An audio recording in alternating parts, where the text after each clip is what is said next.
How many times have you been leaving feedback on student work wishing that you could communicate with audio, either for efficiency or to better communicate tone?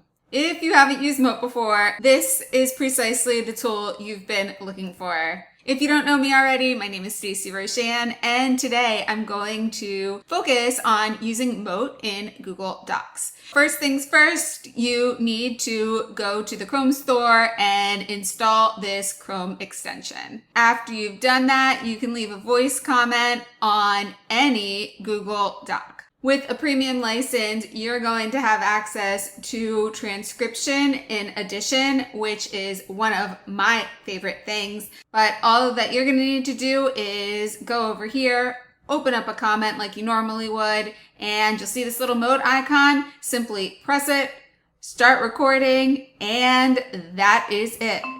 When students go to their Google Doc, they're going to be able to listen to your comment with the embedded player, just like you see, as long as they've installed the free Chrome extension. What's more, they can actually reply back to your comments with a voice note themselves for clarification or follow-up. Tech for connection, understanding, and accessibility. Mote does this and so much more. Make sure to come back next week for another tip focused on Mote in Google Forms for check-in and feedback. Bye for now.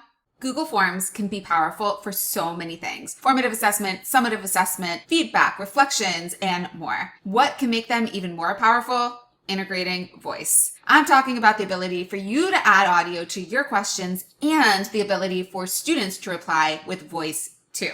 Before we get into this, if you don't know me already, my name is Stacey Roshan, and today I'm going to focus on using Mote in Google Forms for feedback. For this tip, you're going to need the free Mote Chrome extension installed on your computer, and you're going to need your students to have it installed as well. The next step, let's get right into our Google form. I'm going to go in and edit, and we're going to be using Mote for feedback in this tip specifically. So let's go ahead to settings and make this a quiz so that we can add some immediate feedback after each submission. I'm going to go back into the questions and let's go ahead and add a new question. Let's go with multiple choice.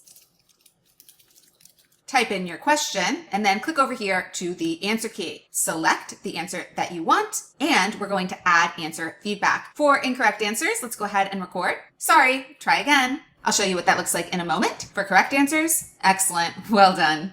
Let's go ahead and save that, and we'll make this a 2-point question. Let's go ahead and press done there. I can actually add a little bit of audio with this question if I'd like. The first question is, how are you liking this so far? And I know it looks like a link, but just give me a moment. If you want students to be able to record with voice, you'll want to add in a question that is short answer or a paragraph. And for this one, I won't leave any immediate feedback for students. This is what it's going to look like for students. You can see that they can just press play right in line to hear me reading the question aloud. Let's say it's great. How are you feeling? They can record. I'm feeling good so far. As soon as they submit, view their score.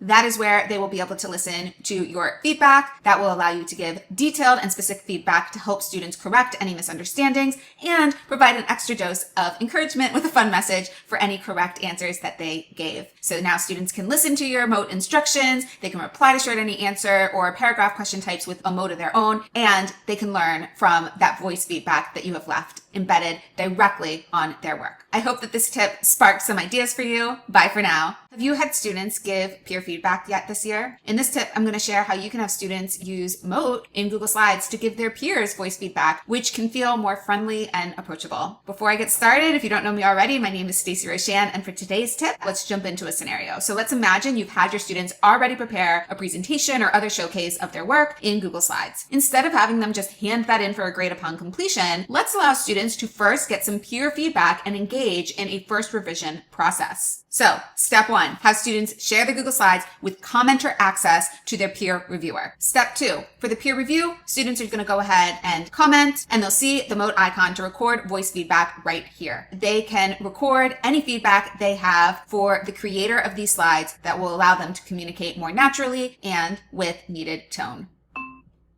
When the peer review is done, the person whose original project this was can listen to the feedback and even follow up with any clarifying questions right in the comments. And they can do that by replying with either text or with a voice note of their own. We all know the power of peer-to-peer learning and feedback, but it can be hard to give and receive critical feedback. With voice, it's easier to express tone and care, and it can often be an easier way to express what's on our mind. I hope you enjoyed this tip and will be able to apply it in your classroom. That's all for now. Bye.